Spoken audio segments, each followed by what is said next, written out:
Good evening, ladies and gentlemen. Welcome to the December 9th, 2013 Washougal City Council meeting. I would ask that you please rise and join us in the Pledge of Allegiance. I pledge allegiance to the flag of the United States of America and to the republic for which it stands, one nation, under God, indivisible, with liberty and justice for all. Thank you. Rose, could you call the roll, please? Councilmember Boger. Councilmember Plinsky. Here. Councilmember Greenlee. Here, let me just mention that Councilmember Boger had to run home quickly. He should be back here shortly. Councilmember Lindsay. Here. Councilmember McDaniel. Here. Councilmember Shoemaker. Here. Councilmember Freeman. Here. Thank you. I do have one amendment to the agenda right off the top. We will be putting in, after council member comments, an executive session this evening in regards to litigation. Are there any other amendments to the agenda?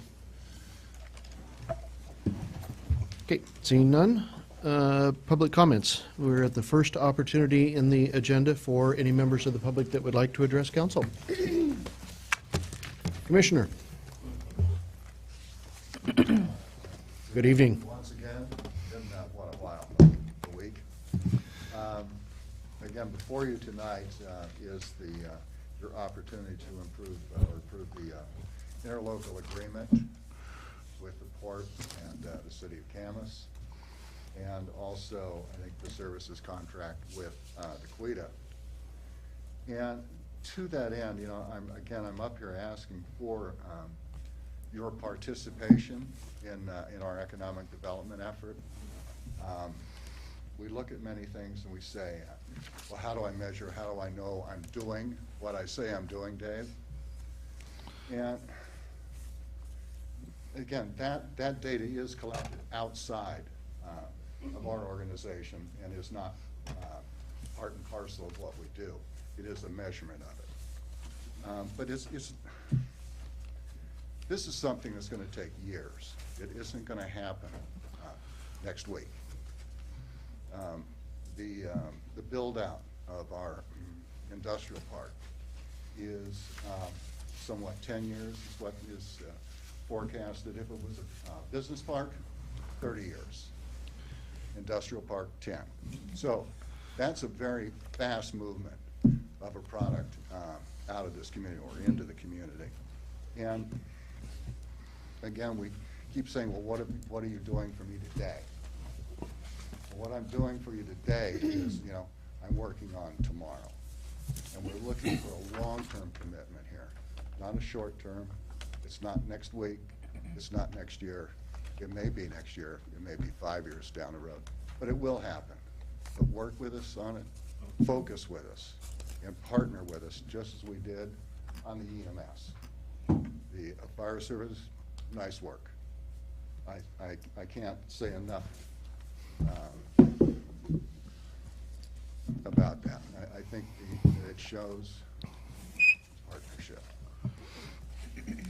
Again, that's what we're looking for in economic development. We can all be better for this experience. I've written a little bit of a white paper that I will leave with you, each of you, and as part of the record.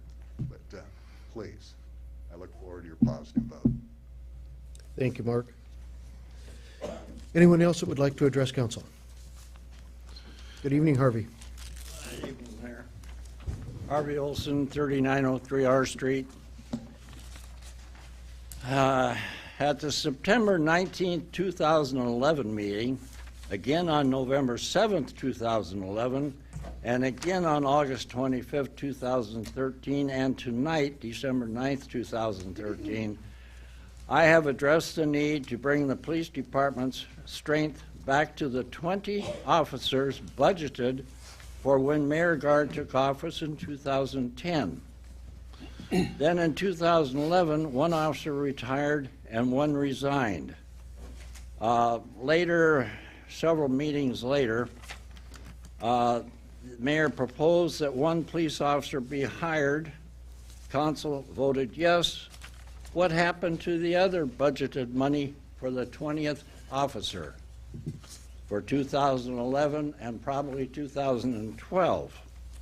The police department is, since 2012, understaffed and overworked. I have previously said how many calls they answer per officer. It's over 1,000 calls per officer per year. They answer more calls per officer than Camas and Vancouver do. Mayor Guard, at your court hearing December 15th, you stated to the judge, and I'm going to quote your exact words, "I've supported law enforcement my entire life and continue to do so." Another quote, "I believe I'm held in high regard by them because of the support that I've given to law enforcement." Mayor Guard, if you honestly believe in those statements made to the court judge, you will find the funds needed to add at least one officer. I'm sure the council will approve such a request. As I said on November 7th, 2011, quote, "Citizen safety should be your major concern and priority." Thank you for the time, sir. Thank you, Harvey. Any other members of the public that would like to address council? Okay, not your only opportunity. We will have another one before the end of the agenda itself. That takes us to the consent agenda. This evening is a little bit longer than normal. Your consent agenda this evening, council, consists of 12 items. Your workshop minutes of December 2nd, 2013. Your council minutes of December 2nd. Regular accounts payable claims in the amount of $207,328.13. Payroll vouchers for November totaling $636,347.94. Utility assistance program approval totaling $561.63. Agenda Bill 7413, an authorization of the mayor and the police chief to sign the Region Master Intergovernmental Agreement. Agenda Bill 7513,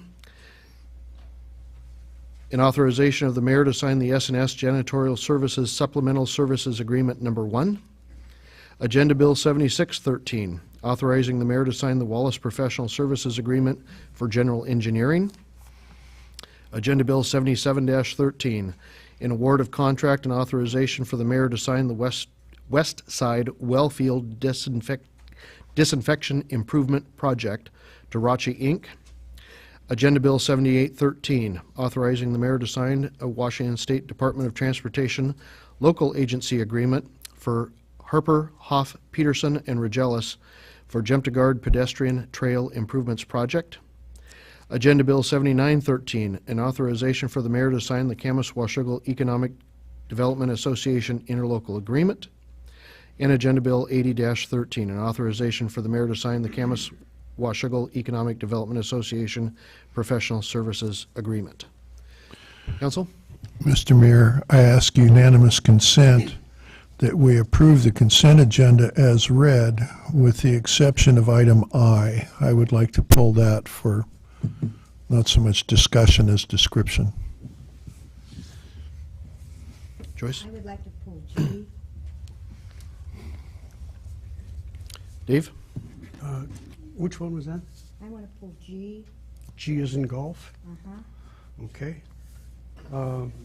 Mr. Mayor, I appreciate the effort to do a year-end cleanup here, and I support that effort. But I'd like to pull items Echo, Kilo, and Lima for discussion, please. EK and L. EK and L. EK and I, yeah, or L, right. Any other items? So what I have at this point is I ask unanimous consent that we approve the consent agenda items A, B, C, D, F, H, and J. You would be correct. Are there any objections to those items? Hearing none, those items are approved.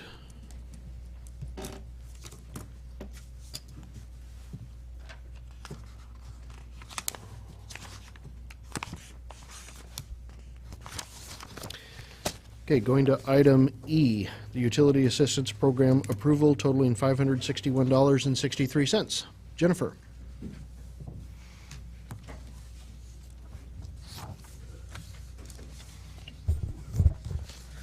Good evening. This is for the Utility Assistance Program that the council has authorized. The payments have gone through the Finance Committee and been approved, and so this is for final full council approval for these individuals to receive assistance with their utility bills. They have passed through all the criteria and are eligible. The recommended action would be to authorize the payment of the individuals that have applied and been approved by the Finance Committee in the amount of $561.63. Thank you. Council?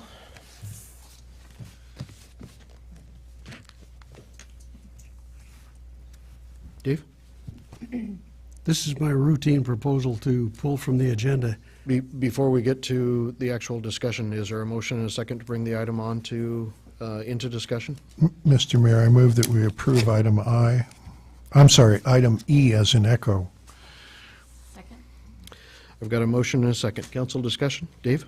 Thank you. Always jump the gun on that. This is my routine objection to having the city involved in charitable efforts. I don't think it's appropriate, and therefore I always pull these things off the agenda and vote against them. And my colleagues are kind enough to not make fun of me for doing that. Thank you. Joyce? I have a question. That fund was started hoping that there would be donations to sustain it. Are we getting donations, and what is the balance in the fund?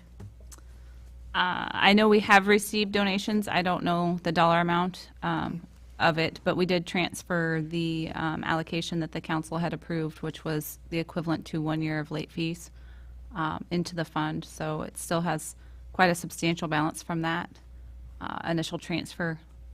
But I can get the exact number of the donations to the council.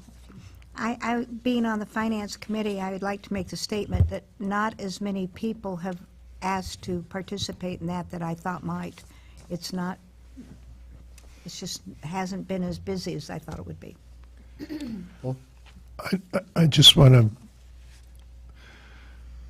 we read these applications in some detail, and it's heartrending, the situation that some of these people are in, and through no fault of their own, typically. And so I support this program, and I think it's part of what we need to do to have a community here instead of just a collection of garage doors. any other council discussion? Okay, I've got a motion and a second to approve the Utility Assistance Program totaling $561.63. All those in favor? Aye. Opposed? No? Were there two there?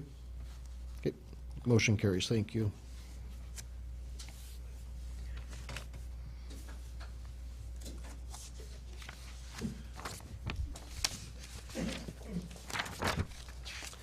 Okay, that takes us to Agenda Bill 7513, a supplemental professional services agreement number 1 with S&S Janitorial Services. Trevor. Thank you, Your Honor and Council. This is end-of-the-year cleanup as far as routine business with S&S Janitorial. In speaking with Chief Mitchell, there were some additional services that needed to be performed at the police station. It was our understanding that there was some subsidizing of the janitorial services by office staff that have since retired. And it will go to 5 days a week, which it is a 24-hour facility, so 5 days a week at a facility that is used around the clock is appropriate at this time. So you'll see an uptick in the cost of the contract at about $550 per month. And the recommended action this evening is to authorize the mayor to sign the SPSA number 1 to continue services with S&S Janitorial. Thank you, Trevor. Council? Mr. Mayor, I move that we approve item G. Second. We've got a motion and a second to approve to authorize the mayor to sign the supplemental Professional Services Agreement Number 1 with S&S Janitorial. Council discussion. Joyce? I have no objections to this. I was just wondering, do we regularly put this out for bid on these janitorial services for the city, or are these just rolled over contracts? We do every 2 years based on the auditor's recommendation from 2011. So this would be the second year of the contract with S&S. So we'll go out to the street and advertise requests for proposals at the end of 14. Okay, thank you. Any other council discussion? Okay, I've got a motion and a second to authorize the mayor to sign the supplemental professional services agreement number 1 with S&S Janitorial Services. All those in favor? Aye. Opposed? Motion carries. Thank you. Mr. Mayor, I move that we approve item I. Second.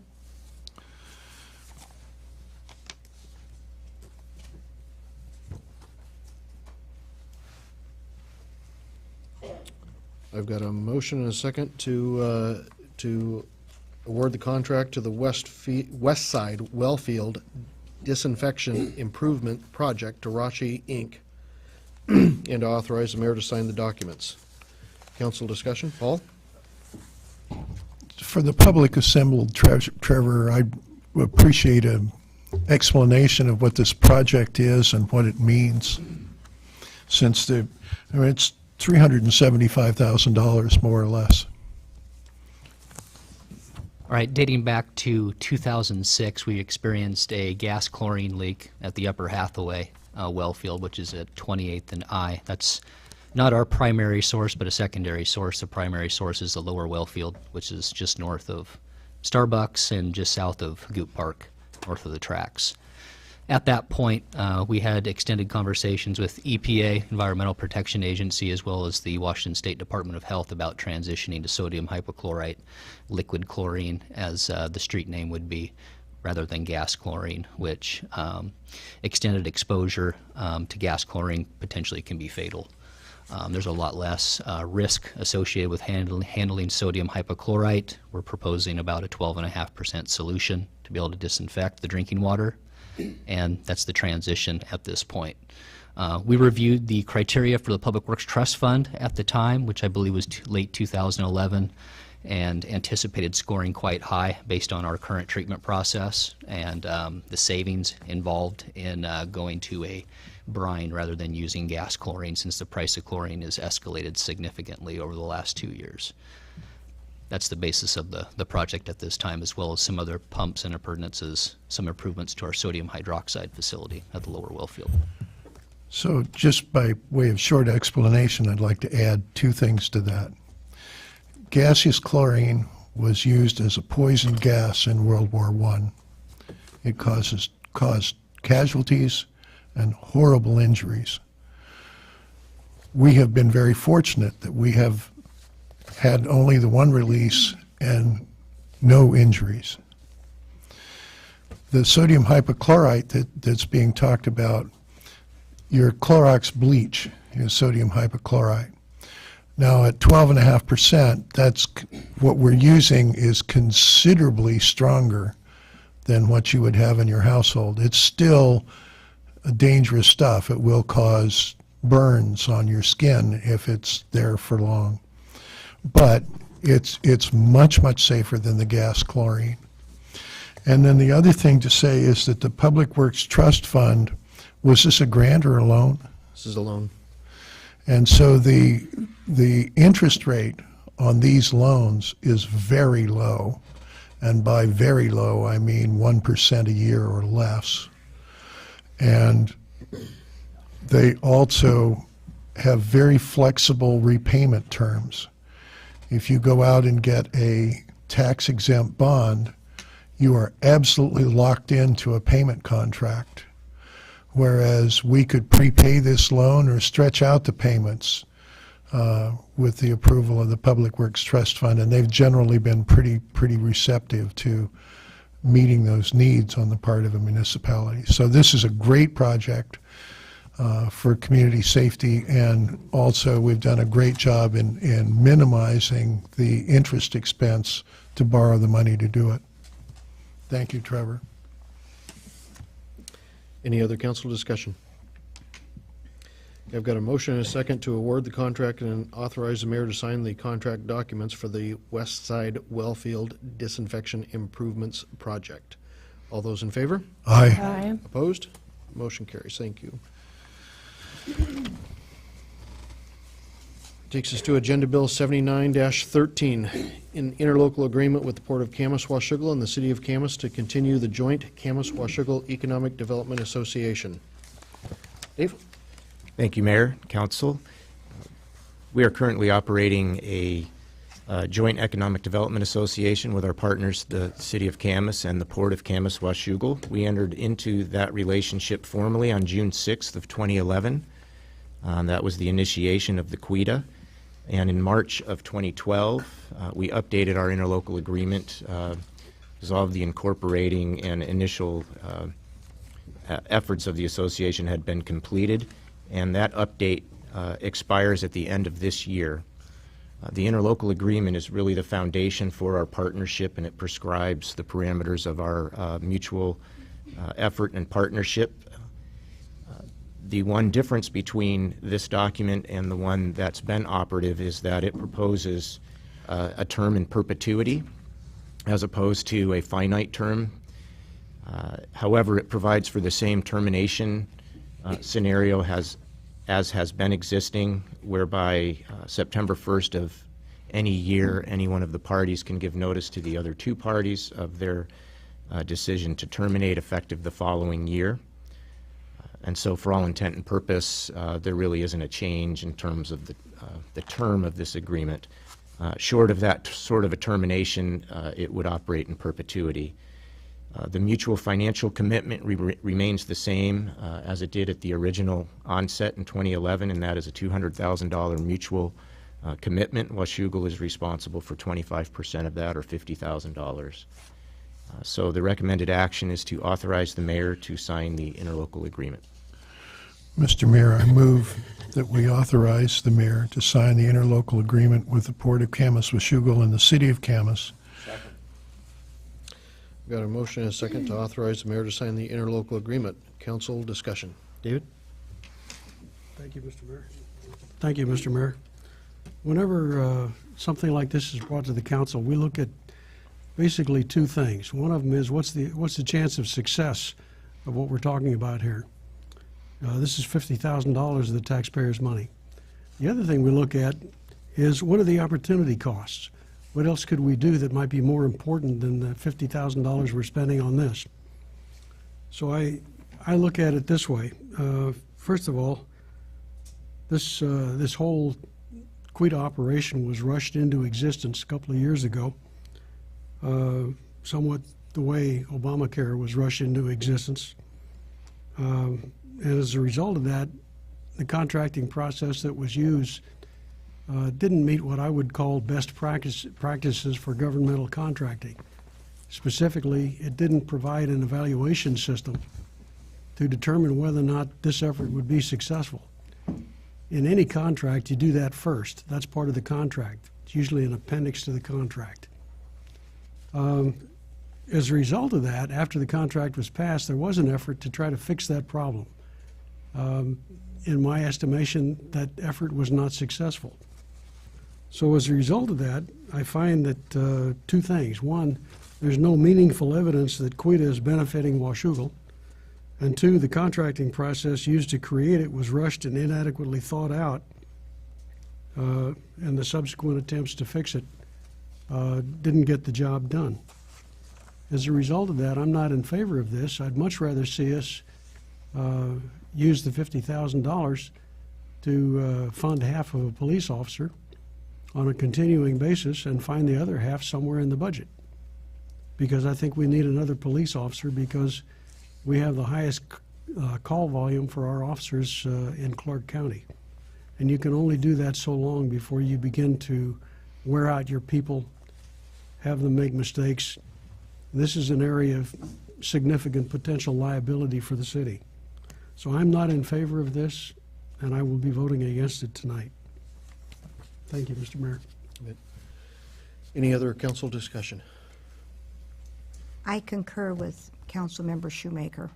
I voiced concerns last week that I thought there should be more accountability. I do understand the role of the port of development for the economic development of the city of Washougal, but $50,000 is coming from Washougal taxpayers for development in Washougal. And as I see it now, most of that development is coming through Lone Wolf and Killian Pacific. So I'm not comfortable with this at this time. Connie Jo? Just wondering, Councilmember Shoemaker, what can be done at this point, in your opinion, to bring this contract into a better light, into a better place? Anything? Or is it just has to, I mean, do we have to throw the baby out with the bathwater, or is there a way to improve on this situation? May I, Mr. Mayor? Sure. Excellent question. Good approach. And yes, there is. It requires, I think, somebody with more knowledge of econometrics than I've got, and Paul Dennis comes to mind. He's the executive director. He was hired partly because of his knowledge of econometrics, which is the measurement of economic activity and how successful it is. If I were going to, in a perfect world, if I were in charge of this, I would say to Paul Dennis, help us out here. Make this thing work. Give us an evaluation system that does the job. Show us where it's actually benefiting Washougal. I've been unsuccessful in getting that done so far, probably because Quita has been awfully busy. But I see most of the benefit from Quita going to the port and to Camas. I think for a number of reasons. One of them is Camas and the port have the land and the assets for economic development that Washougal doesn't have. We have a very limited number of assets that we can contribute to economic development in this city. We're bordered on all four sides by the port, by Camas, by the Steigerwald. We're hemmed in. So there's no place for us to go, whereas Camas has got the world out there that they've already seized control of through the vision of Nan Henriksen back in the early 80s. She brought Camas to the table as an economic development project. I don't know whether we didn't have the vision at the time or whether the resources were already gone at that time or whether we were already hemmed in. But the current situation is that we're hemmed in. And so no matter how hard Quita works, I don't think that we're going to get a significant amount of benefit from that. Certainly not $50,000 a year over an extended period that we heard tonight the port wants us to commit to. And God bless them for the work they do. I just don't think we're benefiting from it. Two quick points of information. One, Councilmember, all 100% of the holdings of the port industrial properties are in the city of Washougal. Other than Grovefield Airport, the port is Washougal. And we will benefit from that whether or not Quita exists, I believe. Okay. Second point of information, we're hemmed in exactly the same as Camas is and have been for quite a while. To the south, we've got the river. Camas has the river. We've got the scenic area to the east. We've got Camas to the west. We can only go north. Camas, same thing, can only go north. They've got their east and west boundaries are hemmed in. But they can go north, and they've got a tremendous expanse of industrial property out there. As can we. We have no boundary to the north other than our city line. Except that we would have to go up Mount Norway to get there. Just as they went up Prune Hill. A much smaller area. Okay. In terms of elevation. Elevation on Mount Norway is 1104. Prune Hill is, help me out. 865? 865? Not that much difference, but some. And the road network over there is significantly better developed, again, as a result of Nan Henriksen's vision. On the annexation. Mayor, you said exactly what I was going to say, is basically anything that's, any business that's brought into the port is brought into Washougal. It's going to be, it's kind of hard to make a distinction there. I also think that this has not been given a lot of thought. I think it's kind of a abrupt move to pull out of Quita at this point, and I think maybe we ought to reevaluate over the course of the next year, but definitely we ought to go forward with this, keeping it in place for this year. Karen? I concur with Council Member Boger.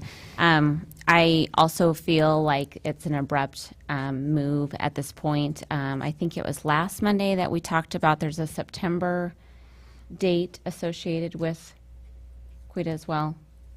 Does anybody want to refresh my memory? What? I'm sorry? There's a September date that we kind of give them.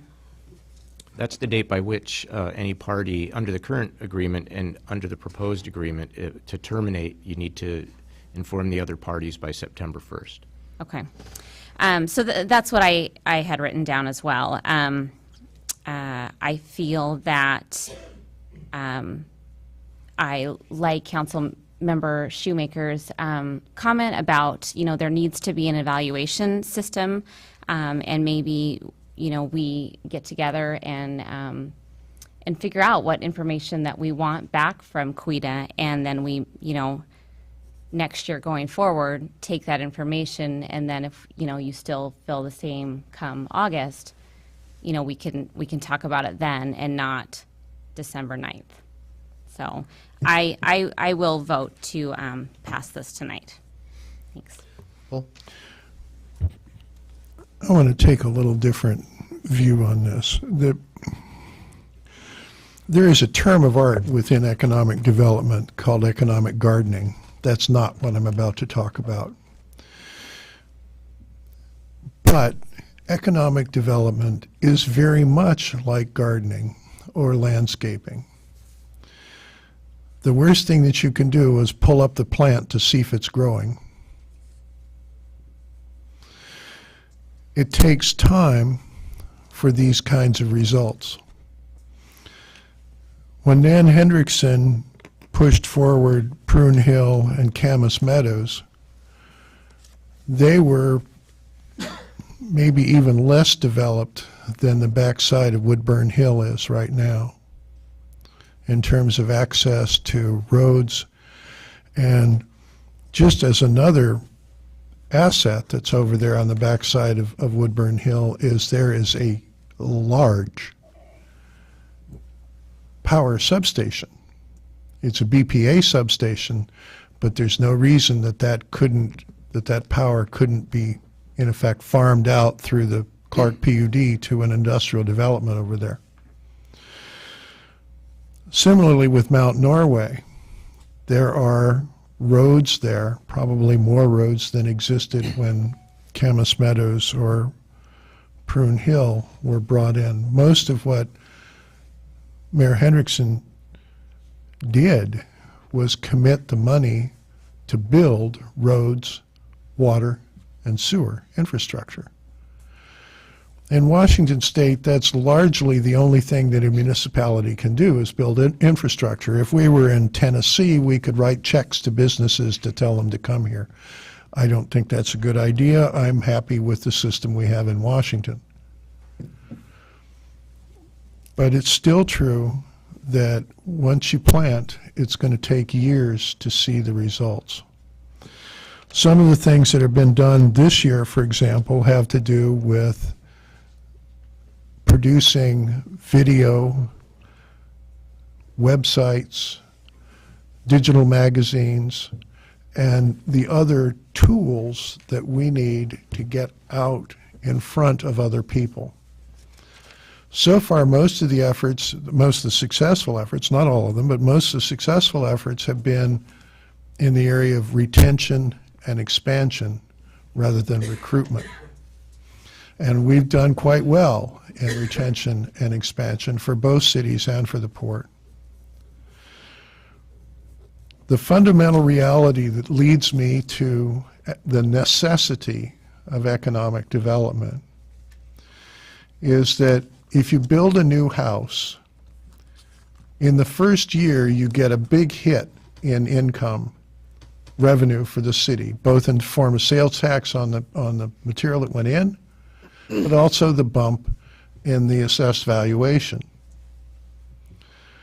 By the third year, roughly speaking, on a statewide basis, that single-family home is costing the city $1.25 in services for every dollar of revenue that it provides. Building more houses is not the answer in the long term. It's not sustainable. On the other hand, a retail business costs about 65 cents in services. Maybe it's 70 for every dollar of revenue that it provides. Industrial businesses are all over the map. Some of them are 15 cents and some of them are $2. It's difficult to come up with a good average on that. But the real point is, if we are going to solve our ongoing revenue problem sustainably, we need more retail and we need more industry. We can't do it with houses. And we have to be willing to make the investment over years to make that happen. Thank you. Dave? And I'm caught making notes there. And we are making that investment through our taxes to the port. The port has that mission. And Queen is a part of that. But I don't think it's the most significant part. I appreciate the suggestion to review the Quita operation next year. But I would like to point out that this is not a new issue, that I've personally been pushing this issue since April of 2011, before the Quita proposal was made. At the first meeting that this was made over in the court building, John Russell and I took issue with it because it caught us by surprise. And we didn't think something this significant should be something that would catch us by surprise. And they wanted a vote right away. It was a rush to get it done. So as much as I appreciate my colleagues' comments, I will be voting against this tonight, and I expect to go down in flames. Thank you. Any other council discussion? Connie Jo? Can we create a committee to make this happen? Because I feel, I think we've all experienced frustration when we've talked about, oh, we need to do this coming year, and then it gets forgotten. I don't know how to approach this to not throw this baby out with the bathwater, possibly create a committee to get some decent parameters that will make us all happy with results. You say that Paul Dennis would, in your opinion, be the best leader to do this, and here he is leading that group. So it seems like, and jobs have been number one. Got to have jobs to grow our economy here. So we have so many things going for us. It's already in process, going in the right direction. What can we do to save this issue? Can we commit to a committee to brainstorm and present it to Quita? And I'm not sure. Anybody have any feedback on that? The short answer is you can create a committee for whatever you would like. Right. That's certainly in your purview. I just throw questions out so I can I don't know in this create case. conversation. It may or may not be helpful in this case. I know one of the things in my memory is that last year when Paul Dennis came before us early in the year and gave the what would have been then the 2012 report of activity and basically the results of what we went through, what they'd been able to peg in terms of dollars of construction, jobs added, a number of different things he had on there. I believed at that time, Dave, you had mentioned that that was a great thing, that those results were exactly what you were looking for, and I think that's why it caught us a little bit by surprise when this has come back up, because we thought we were on the right track of providing those results based off of the comments last year, that was exactly what you needed. So whether committee helps or not, I don't know. We can certainly take another run at the rest of the Economic Development Association to see what other things we may be able to put forward in terms of information and how it's presented. Well, whether it's a committee or we commit to some serious workshops, I want us to make a commitment to do that. It's depending on how this vote comes out, but I would like to see us get that done. There've been a number of things where this council has said we want to accomplish, but it just keeps, time just keeps ticking, and I know we're all busy, we have big lists of things to do, and it sort of gets pushed to the side, and then we're not sure of our vision, we're not clear. So this is one of those issues. Again, I'm not sure that a committee will solve that for you. Yeah. You had Paul in front of you last week who said he's absolutely committed to trying to get whatever information that you would like in whatever form you would like. That the commitment's there. Dave? And indeed, earlier this year, what I said was, these are exactly the kinds of things that we need. This is what we're looking for.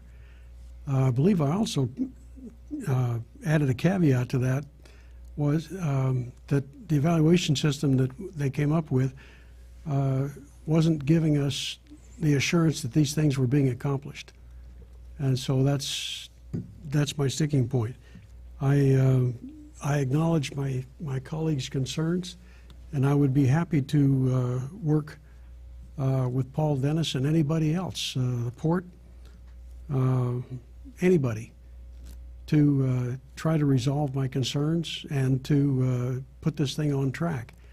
And I would ask the question the little red hen asked: who will work with me on this? I nominate Paul. I think he was about to volunteer. No, I meant Paul Dennis. I was about to volunteer and say that, anything that I can contribute here to this process, whether it's a meeting on a committee or whatever I can do, I volunteer. I think your background would be a major See that hand? contribution to it. I would like to be involved, as long as it's during the day. I certainly Absolutely. would like to. Can we put 4 people on the committee? Nope. No, 3, okay. We could if the meetings were public. Workshop. Any other discussion? This is a positive move in the right direction. I'd like to say that, someone who's been involved in economic development in my professional life, I look at what QUITA does, and I think it's good. It's not it's not excellent, but it's good, and we're getting our money's worth for it. You think about it. Port's contributing 50% of the money. Basically, what they get, we get too. Is the way I look at it. And Camas has less of an economic challenge than we do. And they put in the same as we do. A lot of Camas development, economic development is going to occur whether or not QUITA is there or not, because they are more towards the center of it. And the fact that we can hitch our wagon to something, to a success story like that through an organization like QUITA, I think that makes this a good deal for us. In fact, I think we get the best deal out of the 3 of us. Any additional comments, questions? Interesting perspective. It's good. Okay, I've got a motion and a second to authorize the mayor to sign the interlocal agreement. I'll call for a roll call vote. Councilmember Vogler? Yes. Councilmember Plinsky? Yes. Councilmember Greenlee? Aye. Councilmember Lindsay? No. Councilmember McDaniel? Aye. Councilmember Shoemaker? No? Councilmember Freeman? Aye. Thank you, motion carries. It's good to have company. That takes us to Agenda Bill 80-13. Just to follow up with that, another piece of paper that needs to be signed with that, a professional services agreement between the Camas-Washougal Economic Development Association and the City of Washougal. Council? Mr. Mayor, I move that we authorize the mayor to sign the Camas-Washougal Economic Development Association Professional Services Agreement. Second. I've got a motion and a second to authorize the mayor to sign the agreement. Council discussion. Dave? On the basis of consistency, I'll vote against this one, too. Thank you. Any other council discussion? Same here. What I said before. Ditto. Appreciate those brief comments. With that, Rose, again, I'd ask for a roll call vote. Councilmember Boger, Yes? Councilmember Plinsky, Yes. Councilmember Greenlee, Aye. Councilmember Lindsay, No. Councilmember McDaniel, Aye. Councilmember Shoemaker, No? Councilmember Freeman. Aye. Motion carries. Thank you. That takes us to Agenda Bill 81-13, an interlocal agreement for consolidation of fire and EMS services with the city of Camas. Dave? Thank you, Mayor and Council.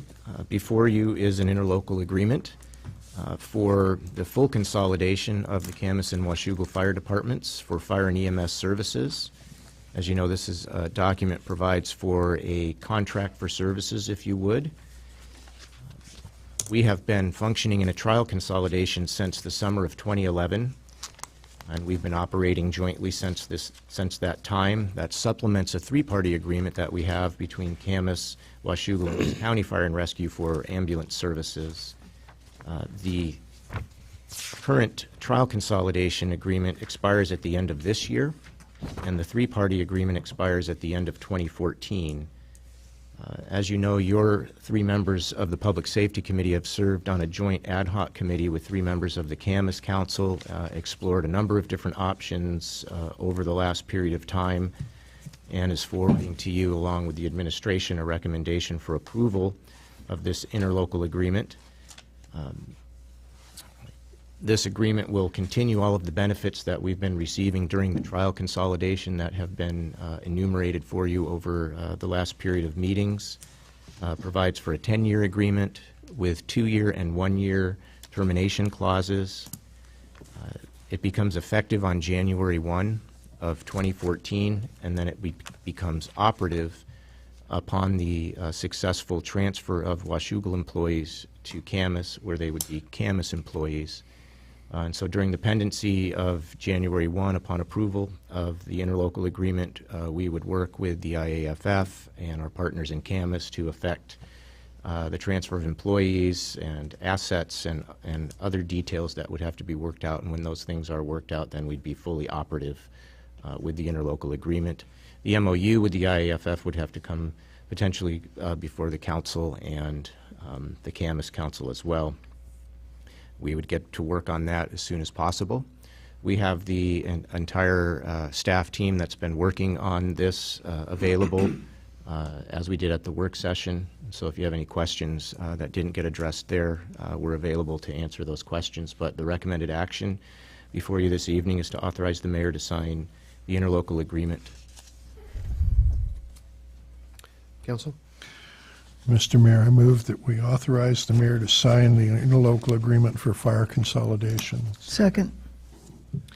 I've got a motion and multiple seconds to authorize the mayor to sign the interlocal agreement for fire consolidation. Council discussion. Brent? My questions were answered in workshop, and I just want to reiterate my support for this. And it's primarily, I think we're getting a good deal. The cost allocation, I think, is beneficial to Washougal, and it's actually a pretty easy decision for me. Dave? We've had three members of the council involved in the committees leading up to this for the last almost 2 years. And all three of us were very much impressed with the proposal. Like any proposal such as this, there is the good, the bad, and the ugly. But I think that the good in this one far outweighs the bad and the ugly. It is probably the best way that we can accomplish what we want to accomplish, which is to improve the services we render and not break the city by doing it. And this may be the only way we can do that. We've tried other ways, and they didn't work out. But you've got at least 3 council members who sat on these committees, attended every discussion, and worked through this painfully in excruciating detail, and all three of us support it. Thank you, Mr. Mayor. Any other council discussion? Paul? I will just say that I think going forward, there needs to be something in the way of fire and EMS consolidation. I remain uncomfortable with a 10-year agreement that takes 2.5 years to get out of, that I've had a very few hours to look at. So I'm uncomfortable because of that, and I probably will vote no.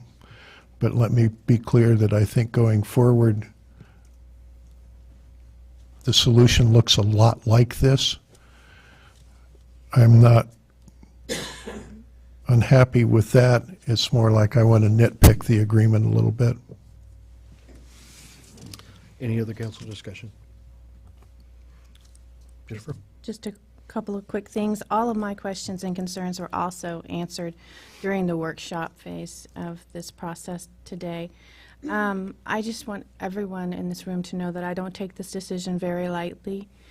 But after months of researching this and lots of input from many local entities and constituents, I'm definitely placing my trust in the expert advisors and the ad hoc committee members, and I'll be voting in favor of this evening. Any other council discussion? Karen? Sorry. No, you're okay. Darn it. I too, will be voting for this tonight. I am doing the same. I have heard presentations. I have done a lot of research, but I am not the expert in this arena. Based on the presentation information that I have been told, there is money savings. Our volunteers will remain the same. As Chief Swinhart said at the workshop, that I think he's on record at least 150 times saying that our volunteers, which are very important to Washougal, will remain the same. So yes, I will be voting for it tonight as well. Thank you. Any other discussion? Okay, I've got a motion and a second to authorize the mayor to sign the interlocal agreement for fire consolidation with Camas. All those in favor? Aye. Opposed? Nay. Motion carries. Thank you. And that takes us to our budget, Agenda Bill 82-13, the 2014 Budget Ordinance. Jennifer?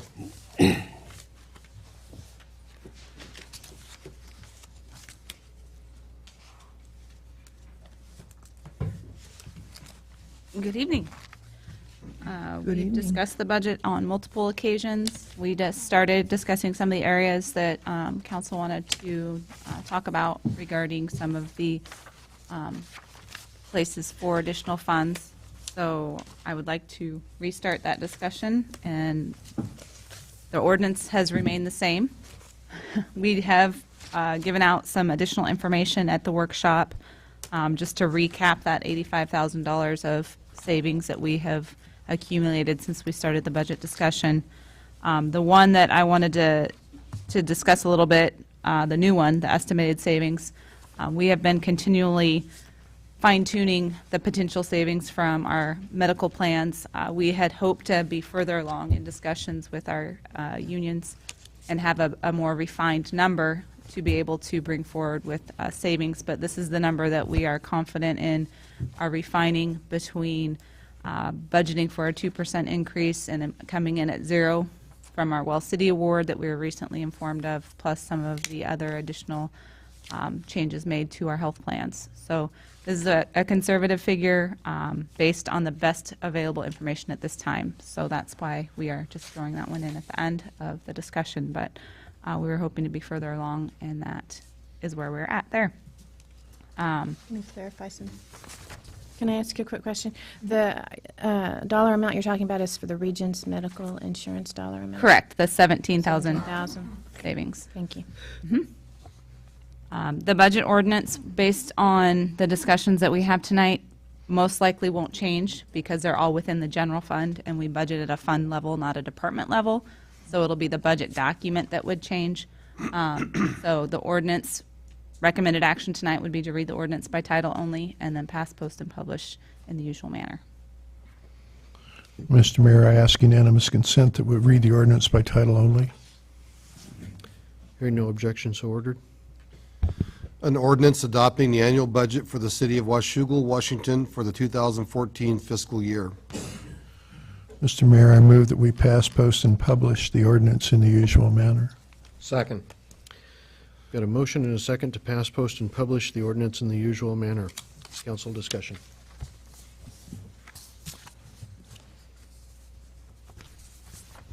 Okay, I've got a couple of amendments that I'd like to propose.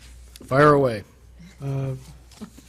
I see that we've already moved the money to parks for the pickleball courts, Correct. so I don't need to propose that. We parked it there, so unless you want to change it, that's where it's at currently, yes. No, great. I commend you for that. Treasure that. It doesn't come often. And my rationale on that was twofold. One of them was that this project will make usable a tennis court currently unsafe and offer recreational opportunities to our residents and guests from age 8 to 80, kind of like Disney World. And the second one is the pickleball court provides the opportunity for the active local pickleball organization to bring to our city local and regional tournaments with sort of an economic development focus and outcome. So I think that's a great idea. I would also propose two other things. One is to move council training and travel funds to parks as a backup for the pickleball court. Same rationale as above. And in the event that unused 2014 state audit funds are sufficient to fund the pickleball court, use the council training and travel funds to help fund the hiring of an additional police officer, which we badly need. And the second one is to delete funding of $7,500 cash subsidy to the East County Social Services and use it to help fund the hiring of an additional police officer. Two reasons. First of all, I believe there's a general agreement on the need for an additional police officer, with our officers carrying the highest call response load in the county. Secondly, social services are a county function and should be funded by the county or by private sector donations. We need to focus our funds on essential services and infrastructure, which is the mission of the city. I had planned to propose amending the budget to delete the $50,000 for Suida in favor of a police officer, but I don't think that one's going to get very, very far tonight. I've already lost that vote twice, so I will not bring that one forward. And finally, I wanted to congratulate the administration for finding an additional $45,000 for street maintenance. We're still shy of where we need to be there, but the mayor has recognized this problem and made a real effort to find the money to take care of it. Because if we don't take care of it, we're going to spend 4 times the amount of money to repair the streets rather than maintain them. And that's what I'd like very much to avoid. Well, Mr. Mayor, I've got 3 proposals here. How would you like that I should advance them? I would suggest we do them in order in there. So your first one is to eliminate all of the council travel and training and put that towards pickleballs, and if not needed there, to go towards the funding of an additional police officer. So move. I was going to say, is that in the form of a motion? I've got a motion. Is there a second? Second. I've got a motion and a second to move, I believe it's, Jennifer, $7,000 of council travel and training from the travel and training budget, from the council budget to parks, and if not needed in parks, to be moved over to try and put together another position for the police department. Council discussion. Paul? Oh, go ahead, Joyce. I think council training is very important. And last Saturday, I went to an Association Washington Cities workshop on elected officials essentials, which I had taken the previous year, and I found it very useful, the information that makes me able to do the job better.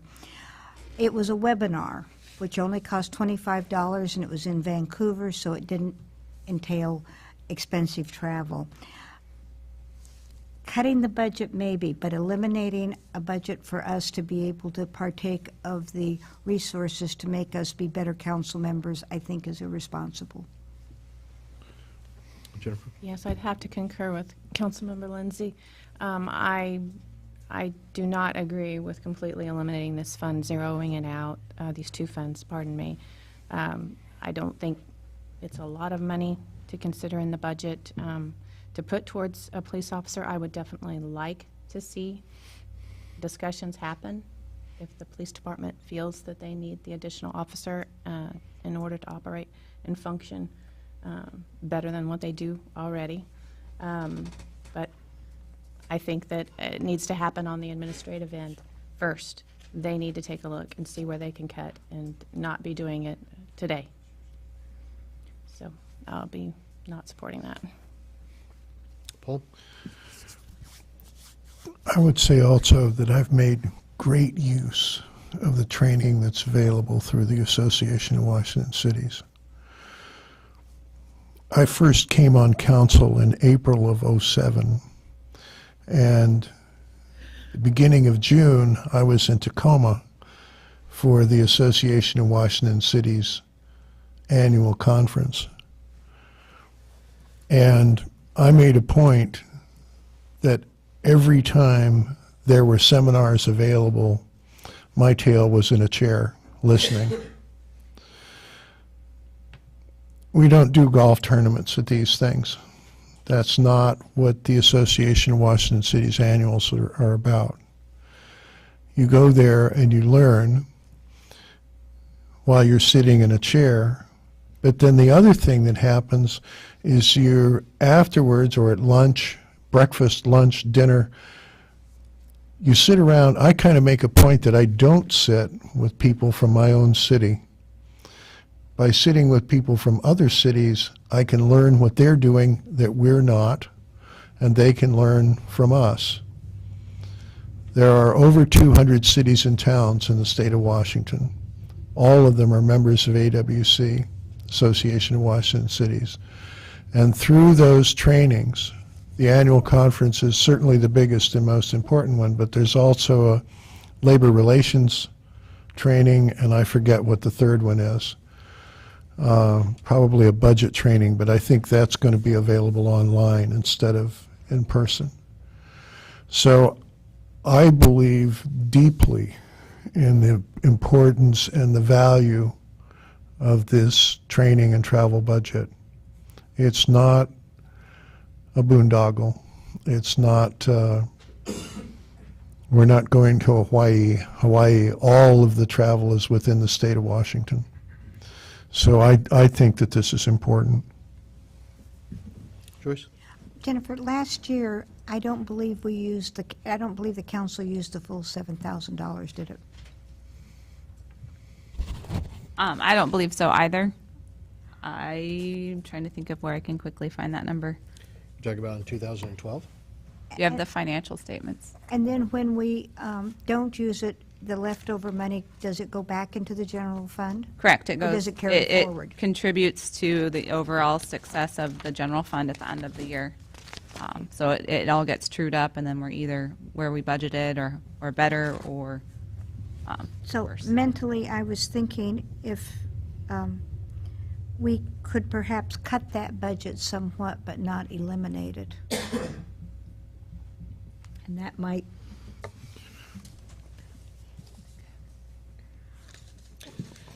Last year, you actually used $7,100. oops. Over the top. And change. Call it $7,025. No, 73. Yeah, $7,400. You went over budget. We covered you. Well, don't go over budget. Tell us. Steve? I agree with my colleagues that the initial orientation by the Washington Association of Cities on new council member newly elected officials' responsibilities. The mayor and I traveled up to the Seattle area for that one when we first got elected. Shared a hotel room to hold down expenses, and I apologize for my snoring. Never heard it.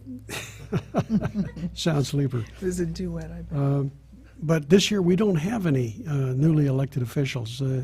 The council is all a bunch of seasoned veterans, 2, 4, and more years. Year and a half for me. Yes, absolutely. Welcome aboard.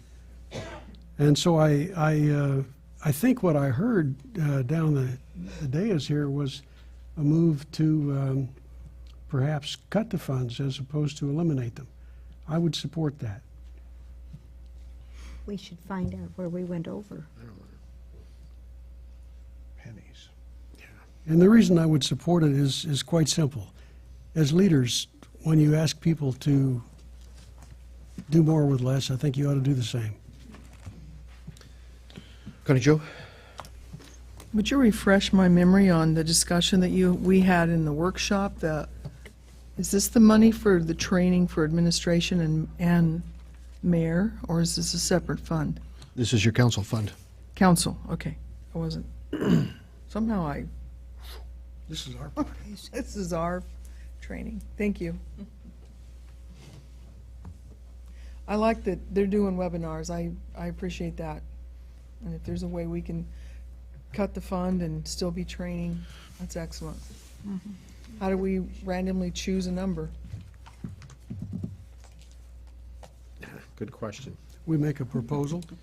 Do I hear a proposal? It may not help you a whole lot, because Jennifer, I don't know how these break down. You've got one travel budget that incurred $348. You've got a second travel budget that incurred $4,084.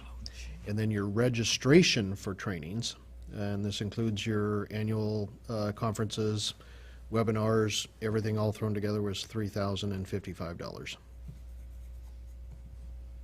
So 35, 30, 70, So 74, one was out of town and the $7,500. other one was local. Because we did one in Hilton. Your travel certainly needs to be out of town, or mileage, or stuff. So, any further council discussion? Karen? Do we have an idea of what we're going to spend for next year, or did we just keep the same number that we budgeted for 13? That's what the proposal, well, no, excuse me, the proposal is that we budgeted the same amount that we did for 13 for 14. Right. Basically $1,000 per member. Okay, so I guess have people kind of slated, that they want to go to certain things? No. Sort of as they come up. Well, the schedules really aren't out yet. We don't really know. We certainly know that the annual will be in Spokane this year. And there's a date for the labor conference. I don't think the third conference has a date set yet. I don't remember what it is. But periodically there are other trainings, like we have a regional meeting every year where we get together with, this year we had people from Vancouver, Woodland, Kelso, Longview, Washougal, Battleground, and Ridgefield at the regional meeting. That was held in Vancouver. Jennifer?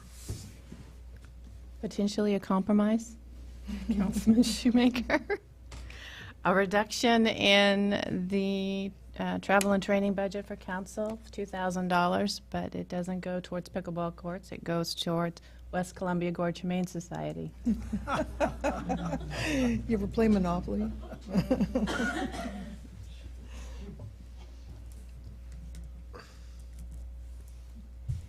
Karen? Have we gotten a dollar figure on how much the pickleball courts are going to cost? We have some preliminary information.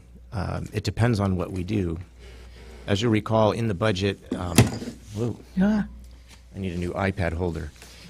In the budget, in the Park Impact Fee Fund, we have some money appropriated there in case we were to perhaps leverage some grants and leverage some of the Park Impact Fee dollars, talking with the Parks Board and the pickleball group, and maybe do a whole new project. That would be much more expensive. If it's going to be more of a maintenance and operations type expense, that's what this $20,000 would do. I think we're going to need more like 30 or so to do that. There's some additional funds in that spreadsheet that we passed out that might be able to accommodate that, and that would be your placeholder. We will do everything we can to do it as inexpensively as we possibly can and still do quality work and comply with all of the rules that we have to comply with around doing a public project. But our goal in this was to have options and flexibility working with the Parks Board and the group and do something that will really be beneficial, potentially something new. But if you don't appropriate these operational dollars, we wouldn't have that option. So there's at least 20 now. I think it would be helpful to do a little bit more. There was the $17,000 conservative estimate on the Regent savings that you could potentially look at, part of that going to that, and part of that could go toward, if it's the council's desire, towards a placeholder for a contract regarding feral cats or similar services. Dave? I believe the motion on the floor is for a total reduction and of the travel funds. And the amendment, as I understand it, is to reduce the reduction, or instead of eliminate, reduce by $2,000 and dedicate that $2,000 to the Humane Society for the Feral Cat Program. Is that an amendment which is allowed? You would need to amend your motion, and the second would have to agree. So that's your proposal, to amend my motion? I so move. Okay. So we're looking for a second. Second. I had a hunch that Thank would you, happen. Joyce. So we need to vote on the amendment first? It would certainly be cleaner if you just amended your motion to reduce it by $2,000 and put that towards feral cats, if that's the direction you want to go. Can I amend that amendment? You can amend your motion, absolutely. I see my colleague has a point to make down there, so before I say anything, please. Well, I support amending it and putting the $2,000 towards the feral cats, but I just think that we should add in the licensing things. I don't know if that tags onto that or if that's a separate. That would be a separate It one. will be a separate, and Oh, okay. I'll bring forth another motion when it's my turn. Yeah, okay, but I would vote for the 2,000 for the crazy cats.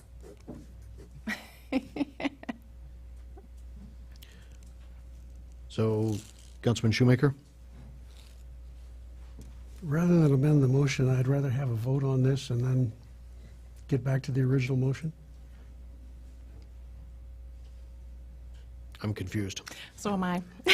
It's difficult trying to sort this out. Your original motion is to eliminate the funds completely. Yes. I've got a motion and a second on that. Is that what you want to vote on right now?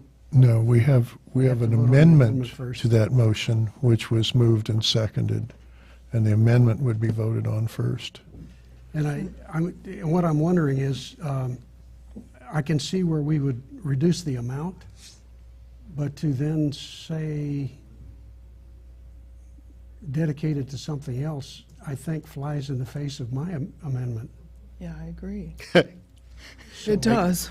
I hate to chuckle at that, but your actual first motion was to delete it or sweep it over to pickleball and police officers. It would be kind of the same thing. You're going to dedicate it to something else. It's one thing if you eliminate it from the budget completely to increase your surplus, which right now is about that much. Okay. They're So kind of the I- same thing, That they're was just a intended. different I would animal. move to divide the motion, my original motion, into two motions. The first is to reduce the Not with this amendment on the table. council travel by $2,000. And the second is to dedicate it to the feral cat program. Well, you know, If I might. jump in. We're so bollocksed up here. Why don't can we all just withdraw all our motions and start over? Because I think we don't really know where we're at. Okay. I still have two more colors of Somehow we pens. ended, somehow we ended discussion. I never got You- called on.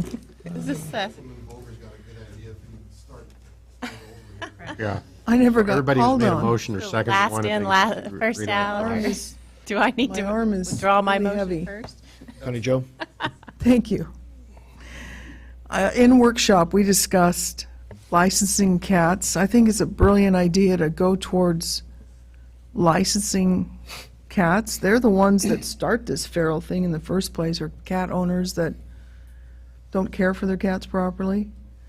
I believe that the pickleball court is such a phenomenon in our country, the pickleball game. I think it would be a jewel in our crown. Like I said, I see people, because I drive right past the JWR, no, it's JDZ, it's all these J's, every time that they're playing. And it's just a massive crowd there. And they're going over there because we don't have a facility for them.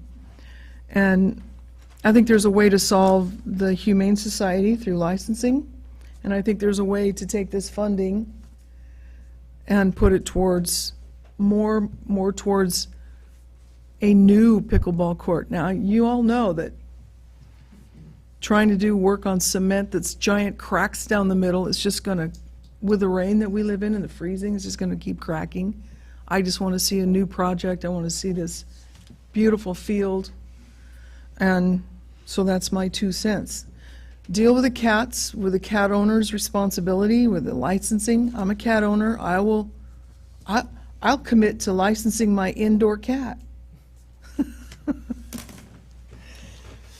So, consider that, please. Dave? During the dinner break, something that was brought to my attention was using some initial seed money from the city to advertise the need to license cats. And I would be happy to accept your motion if we use that $2,000 to, as seed money, to make people aware of the requirement to license cats. That $2,000 is getting beat to heck here.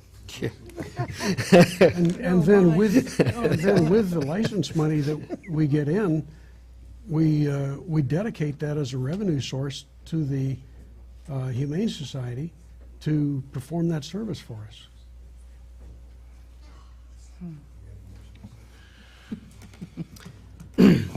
So right now, I've got no less than three Jennifer, potential motions on the floor.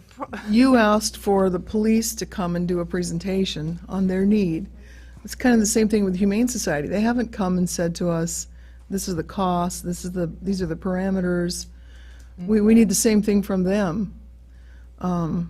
Feel strongly that, I mean, 2,000 again is not a huge amount. We're not talking about 100,000 for a police officer, but it's the same thing. We have never been given any presentation and specific need. So what do we do with that? It's kind of a random figure. Right. We recognize the need. Yes, absolutely. What's the next step? What's the next right step? You can always, certainly in your deliberations, you could put a placeholder on some dollar amount that isn't to be expended until such time that that stuff takes place, and at least you don't have to readdress the budget again. That's my point, is to put money and allocate it to the West Columbia Gorge Humane Society for the feral cat, spay and neuter programs, et cetera, basically to discuss these sorts of things over the next few months with that organization and you know, how can we best, you know, we have to go through code changes and include cats in our code if we're going to license them, et cetera, et cetera. So there's a process. Sure. It's essentially saying this is a commitment, and it's a commitment with a dollar amount attached to it. So we're serious about making this a priority in our city. That's really where I was going with it. So Yeah, thank you for that I don't. explanation. I would love to get into details more about the programs and sure you know, you what we could put into place in the future. This is just a placeholder for tonight. Paul? I pass. So far tonight, we've talked about, there might be more. I'd like to get everything on the table if we could, but so far, we've talked about $85,000 that was put into this handout that was handed out at workshop. There's also been some discussion about the council travel budget going from $0 to $7,000 or somewhere in between. And what's the administration travel budget again? What was that training and travel amount? I think what was discussed was not changing the amounts year over year from 13 to 14. Which was? It's about just under 2,400. For the whole administration travel budget? No, That's just the change. Oh, okay, what is the total amount? 55? And then there's The registration. proposed 2014 budget has 5,900 for travel for the three of us. It has 1,960 for registrations for the three of us. So $7,800? Mm-hmm. 7,860, yeah. 8,000, Okay. Boy, we're at $100,000 when you add all that together. Is there anything else that people are going to have that my colleagues here are going to have want to discuss about the budget besides this $100,000? Yes. Oh, I'm sorry, you're the mayor. Okay, Joe? To cut the Gordian knot, I'd be happy to set that $2,000 aside to be decided at future workshops what we're going to do with it. Well, I was thinking about setting this whole $100,000 aside and discuss it as a package, so we can get or at least informally decide among ourselves, are we settled on the budget except for this $100,000? Well, I like a couple of things the administration's already got on that list there. The top two sound wonderful to me. I know, but I think we need to kind of address them all as a package. I'm sorry not to leave the mayor out of this discussion. He needs to call We've been it. No, addressing, we've been addressing that Same thing I was pickleball calling court for for in 5 years. In the workshop. So I just wondered if we could just narrow down we've decided on our own minds on everything except this. Mayor Connie Jo's asking to be recognized over there. I don't want to call on her. Well, I've been bringing up the issue of the wellness incentive, which is the gym membership for city employees. I am all for wellness, but I don't feel it's taxpayers' responsibility. And Dave, I love the way you describe this. I don't have the words to use that you've used in the past.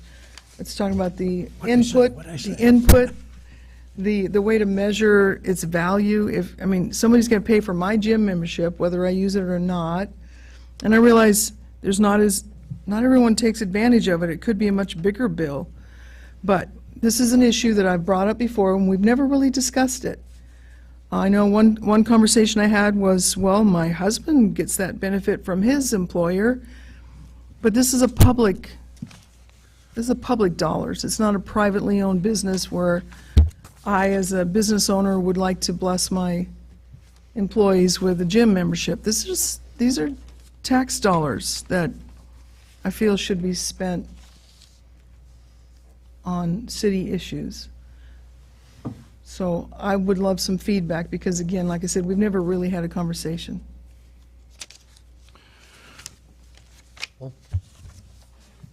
Jeanette and I went over the very detailed And we got an email from Jeanette with this issue, too. Right, but I think it was subsequent to that. Jeanette and I went over the very detailed requirements to be a well city.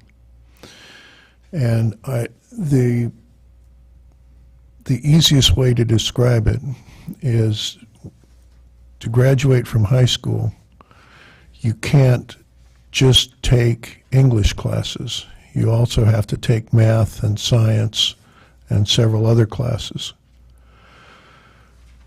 The Well Cities program is set up in that way. You, in effect, have to get a passing grade in each of a number of different areas. The area which includes the gym memberships, as it turns out, is exceptionally difficult to meet. And if you take the gym memberships out, which cost very little, Right, as it turns out, 5,000? then you're at risk of losing the Well Cities designation, which is worth considerably more than $10,000 in the budget. And so it's not a situation where it's impossible to meet the Well Cities criterion. It's just really difficult to pass that particular course without the gym memberships in the curriculum. But it seems like the conversation we had with Jeanette, and here she sits, we're talking about her, she's right here. She said that it could be done. And the email that I see now doesn't have any subsequential conversation included. So it looks like there's two different items that were discretionary and one that was not. So the combination of the two discretionary would be $3,360. So does Jeanette need to educate us further? That's the number. That's the number. Okay. Thank you. So, anybody else? Comments? Mr. Mayor, do we have a motion on the floor, or was it withdrawn? I have three motions on the floor, none of which have been withdrawn. We can go through those real quick. I'm betting you've got enough discussion going that we can go through them real quick. Yeah. Okay. First one, well, I've got the motion to eliminate the travel and training that was then amended to reducing it to $5,000 and giving $2,000 to the West Columbia Gorge Humane Society, which was then motion to divide the two. Councilman Shoemaker, you've got a motion to divide the two questions, but I never heard a second. Is there a second to that? Okay, hearing none. What, to divide it to Divide the two questions on where the 5,000, to retain the 5,000 and put the 2,000 towards the feral cat issue. where that goes to, correct. I second that. And it's a minor thing, but the actual primary motion on the floor is to approve the budget ordinance. That's what you've got. These two are secondary. There are also amendments which have to be voted on first. So I've got a motion and a second to divide the two questions on the $7,000 of council travel and training. Is there any further discussion on that? Move the question. Question's been called for. All those in favor? Aye. Aye. Opposed? Nay. No. Roll call. Councilmember Boger, No. Councilmember Plinsky, Aye. Councilmember Greenlee, Nay. Councilmember Lindsay, Aye. Councilmember McDaniel, No? Councilmember Shoemaker, Aye. Councilmember Freeman. Aye. So we're going to separate the two. In that case, we're going to take the motion to reduce council travel and training to $5,000. Any discussion on that item? Hearing none, all in favor? Aye. Aye. Opposed? Nay. Oddly, I only heard three voices on that whole thing, so I'm going to ask for a roll call vote again. If I could make a Calling us statement odd. real fast, I'm only going to vote no on this because I think we should just start over. I think we're kind of, anyway. Councilmember Boger, No. Councilmember Plinsky, Aye. Councilmember Greenlee, No. Councilmember Lindsay, Aye. Councilmember McDaniel, Aye. Councilmember Shoemaker, Aye. Councilmember Freeman. Aye. Motion carries. So your travel and training budget is now $5,000. The secondary motion, the second part of the question is that was the amendment, was to dedicate that $2,000 over to the West Columbia Gorge Humane Society for a feral cat program to be discussed at a later date. I assume Councilman McDaniel is moving that, and I'll second it. Thank you. That already had a motion and a second to it. Any further council discussion on that item? Dave? I'm not able to support that because I don't believe in subsidizing non-governmental entities with taxpayer funds.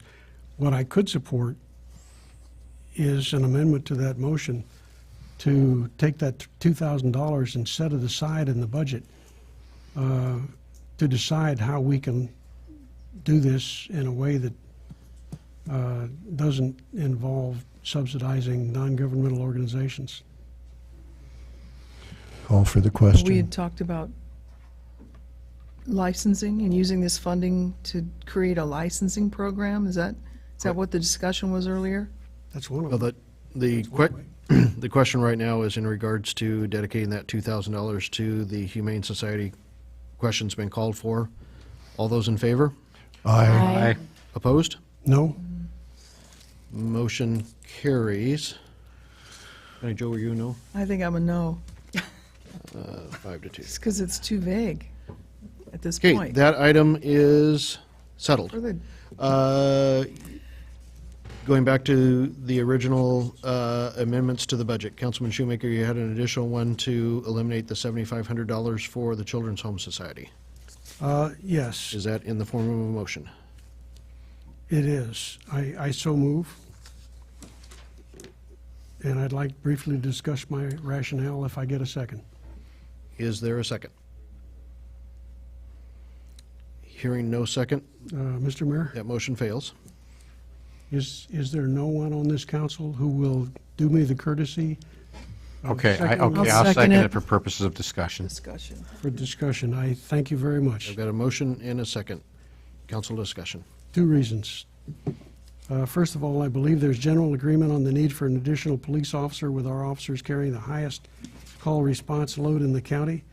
The second one is that social services are a county function, should be funded by the county or private sector donations. We need to focus our funds on our essential services and infrastructure, which is our mission. I rest my case. Okay. So, any additional amendments to the proposed budget? We need to vote on that. We need to vote on that one. We need to vote. We had a Oh, second. I'm sorry, it did finally get a second. I'm sorry. Any other council discussion? Sorry. all right. Hearing none, all in favor? Aye. Where are we All here? in favor of? Yeah, This is aye. to remove the This is my 7,500. motion. Remove, oh, sorry. Say that again. Could you state the motion again, Mr. Mayor? This is to remove the $7,500 assistance to the Children's Home Society. The cash subsidy, right. Correct. All those in favor? Aye. Opposed? Nay. Oh, Motion fails. I heard you loud and clear. Any other amendments to the proposed 2014 budget? Jennifer? Yes, I propose moving the $3,000 in adjusted tuition reimbursement to the West Columbia Gorge Humane Society fund as an allocation. 3? Second. $3,000 adjusted tuition reimbursement from the list. That list right there. That list. Correct. I've got a motion and a second to move, to put the $3,000 tuition reimbursement savings to the West Columbia Gorge Humane Society for, I'm assuming for feral cats? Correct. Council discussion. Dave? Same objection as last time. So noted. Any other council discussion? we would get a proposal from them, exactly what they're going to do with it before it's expended. That's our understanding. Okay. Correct. Any other questions? Well, what do we do if we don't agree with the proposal? With that, what do we do with that funding if we don't agree with the proposal? It stays in the general fund. Stays there Stays there. till the end of the year? Or Can't until be- you do something different with it. You can, So if we vote for it, we spend it. If we vote against it, we can pull it out and put it towards something else, okay? So that's a total of $5,000 for the kiddies. for the, yeah, potentially for their spay and neuter program to address the feral cat problem we have in our city. And for licensing kitty cats, potentially. Okay, It's so vague on purpose. I've got a motion and a second. Any other council discussion? All those in favor? Aye. Aye. Opposed? No. No. Motion carries. Mr. Mayor, I have we have the 17,000 savings from Regions Medical Insurance. We haven't, it's available for discussion, it says here, so it would be appropriate to make a motion without messing anything up on what to do with that. Correct. Okay, causing another, okay, I move that we would add that to the street budget. Second? Second.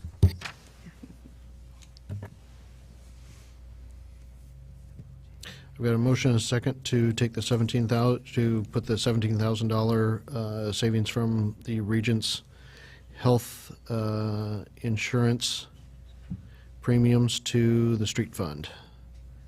Council discussion. Dave? Sounds good. Hallelujah. Any other discussion? Do we get to pick the street? I'm in support of this, and I will definitely be voting yes. Any other discussion? All those in favor? Aye. Opposed? Motion carries. Thank you. Mr. Mayor? Yes. We also have, it looks like staff recommend, well, I don't know if we want to call it a staff recommendation, but the better assessed valuation from the assessor, $45,000 to the street budget, and no state audit costs for 2014, $20,000 moved to the Parks Department for pickleball courts. Those are already in the ordinance before It's you. already done? Okay. So you don't need, there's no motion required. Okay. Okay, Joe? My $3,360 discretionary fund for wellness incentive never got brought back up again. It was, I thought it was on your list of things to discuss, so. These are motions and amendments, so Right, you can certainly so make. I make a motion that we put that $3,360 towards, since it's about wellness, I'd like to see it towards the citizens of Washougal in pickleball. Jeanette, is that the total figure, or is that just the, I don't have the numbers in front of me. The memo, email that I sent to council dated November 5th, that's the one that's been referred to. I had three numbers in there. At first was the employee participation policy, which Councilmember Greenlee was referring to, was $1,200 discretionary. In addition to that, on a discretionary basis, is the coverage for the volunteer firefighters amounting to $2,160. So those two numbers are the discretionary numbers. The non-discretionary number amounts to $720, and that's per the fire contract. So you want to take the, your motion is to take the two, The two discretionary ones. And put it, okay. Second? So that's gonna be like a park upgrade for our entire community to use, To put it into the Parks Fund? pickleball. for the pickleball. It's going to go to Parks Fund, Which will yes. be in Parks Fund, yes.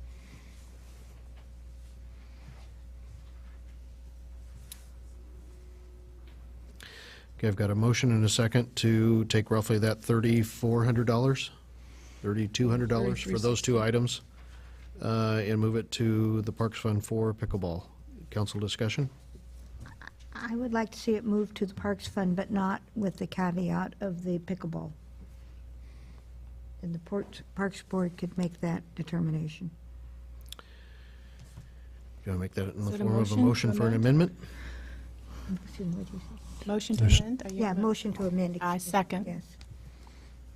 So why would we want to move 20,000 over, but we can't move another amount towards that. I'm just curious what your reasoning is there.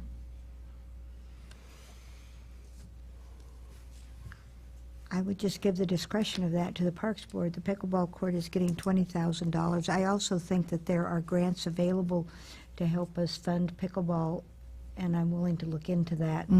It's just that they're not immediate, but for longer term, more courts, but I think is grant money available for that. Paul? It is true that we are a public organization. It is also true that we are a $35 million a year corporation with almost 90 employees, including the electeds. So it makes sense to do some corporate governance as if we were a private corporation. Because a private corporation is not in the business of doing gifts. They are in the business of returning value to their ownership. Our ownership is the city. And of course it makes perfect sense that Nike or whoever of that ilk would have a wellness program. But one of the most, within the business, within the trade, one of the most well-known and respected wellness programs in the country is from Union Pacific Railway, which has been doing that since 1978. They are convinced that they get back $4 for every dollar that they spend on wellness. That's a pretty good return.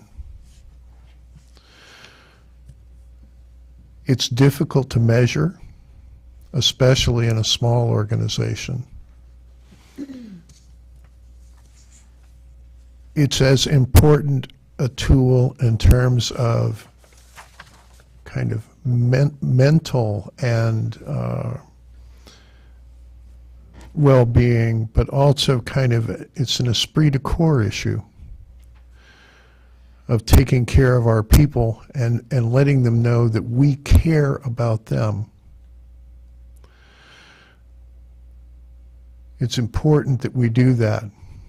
Again, we're a $35 million a year corporation with 90 employees. And, you know, we hear all the time about how you need to run a city as if it were a business. This is one of the ways to do that. Mayor. I just have a difficult time when we fill this room with residents that can't pay their water bills, and they begged us to bring down the fees on water bills. We have Children's Home Society that helps support people that are in need, down and out for a time or for a long season. We're asking those kinds of people to pay taxes so other people can go to the gym when they aren't able to pay their water bills and they're not able to sustain their family. I just don't think it's equitable to ask. Some folks, it's not going to bother them at all to pay extra taxes so people can go to the gym. And other folks, it's going to impact them quite adversely. So I know it's a difficult one. I don't disagree with what you're saying, but I don't believe public funds should be intended for gymnasiums. Well, I was just going to comment. I know there is gym equipment or exercise equipment at the fire station, so there is that available to our volunteers. I don't know why that couldn't be available to city employees. I think other cities have incorporated a gym facility somewhere in their buildings that the employees can have exercise equipment available. Any other council discussion? Paul? The city of Moses Lake does in fact do that. They provide gym equipment in 3 different city buildings. Moses Lake is a little bit bigger than we are. They're 20 couple thousand. We're shy of 15. but they spend a lot more money doing that than we do on gym memberships. The returns, this is not a gift or a boondoggle.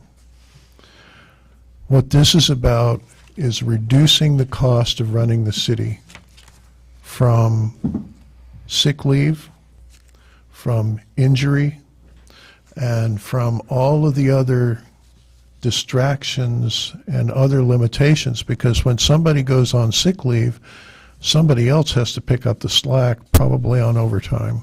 5 people.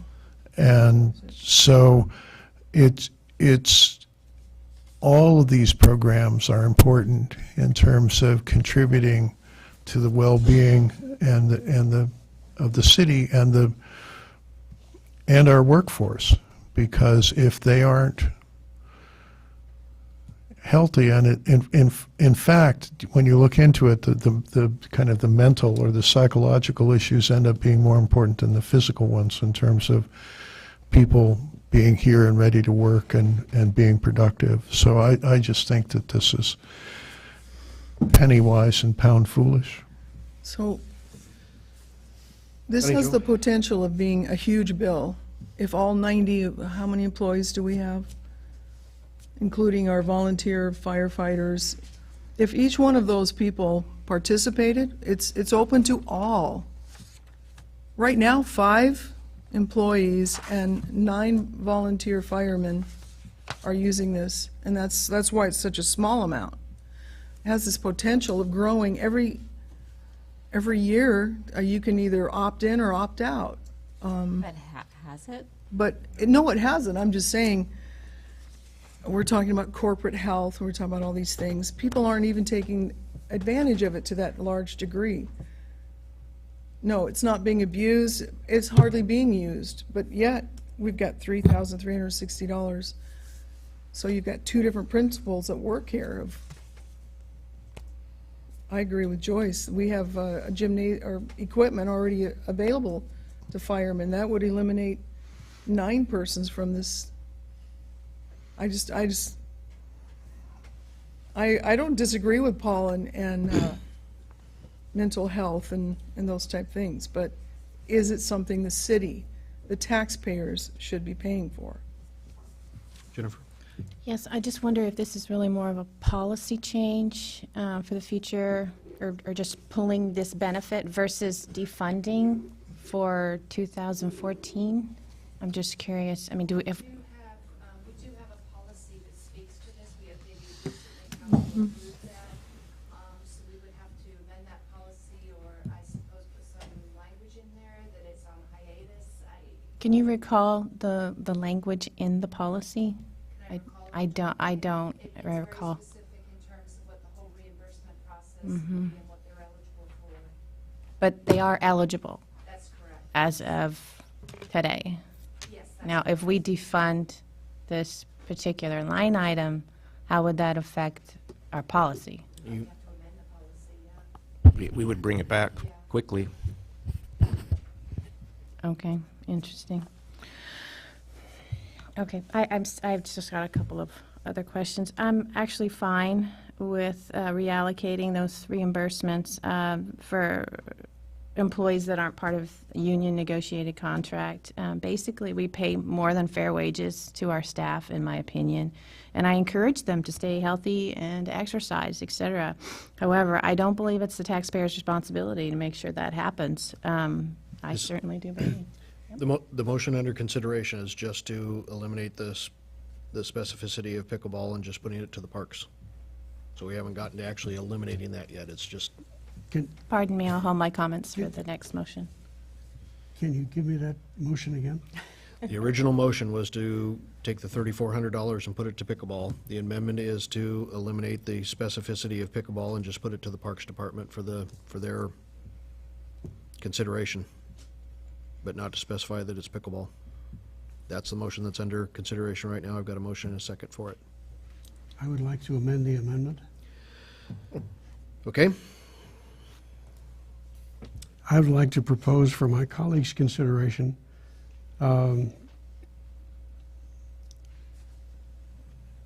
directing that money toward the pickleball court if it's needed, and if it's not, to the Parks Department to be determined by the Parks Board. I second that. That's a good one. That's a good one. Are we amending it? It seems to me that somebody could go to the Parks Board and ask that without having it. Point of order, aren't we amending an amendment here? Yep. So that's out of order, I think. Yeah, especially since the amendment takes it back to the pre-amendment status. For $3,400, we're really going overboard on these ones, but No, actually, it doesn't take us back to the original proposal. It takes us, Well, regardless, it's out of order. I don't think so. You can amend an amendment, can you not? Nope. Can we have a determination on that? Ask the city attorney. I think that's correct. We cannot do that.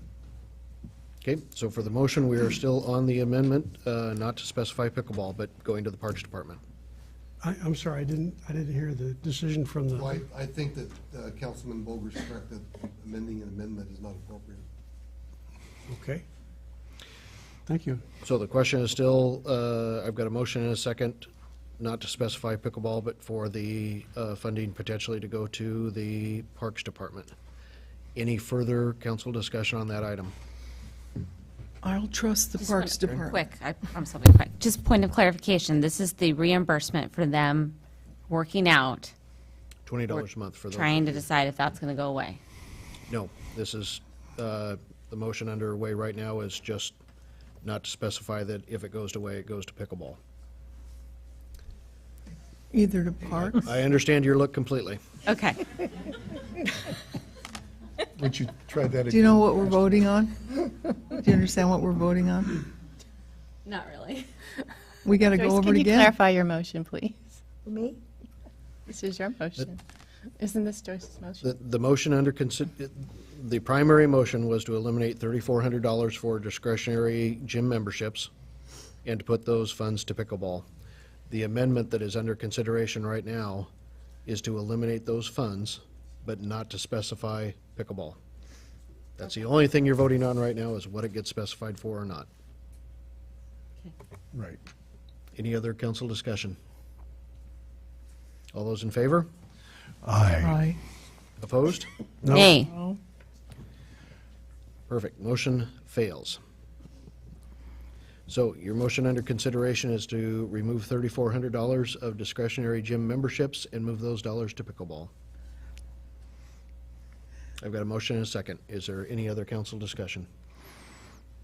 All those in favor? Aye. Opposed? Nay. Nay. No. Motion fails. Mr. Mayor, Yes. on the procedural issue of a minute ago, I think you're right. You can't amend an amendment. What you can do is ask a colleague to amend their amendment, which is what I should have done. My apologies. Okay, any other changes to the proposed 2014 budget? Call the question. Question's been called for. Didn't say anything. I have a motion and second to pass, post, and publish the ordinance as amended in the usual manner. Any final council discussion? Nope, you called for the question. All those in favor? Aye. Opposed? Motion carries. Thank you. Bet you all didn't think we were going to get through that, did you? We knew you would. Only 9 o'clock. Okay, with that, we are at the second opportunity in the agenda for any members of the public that would like to address council. Good evening, Wanda.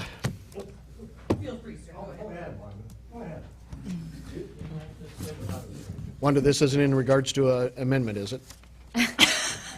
Actually, sir, it is. Okay.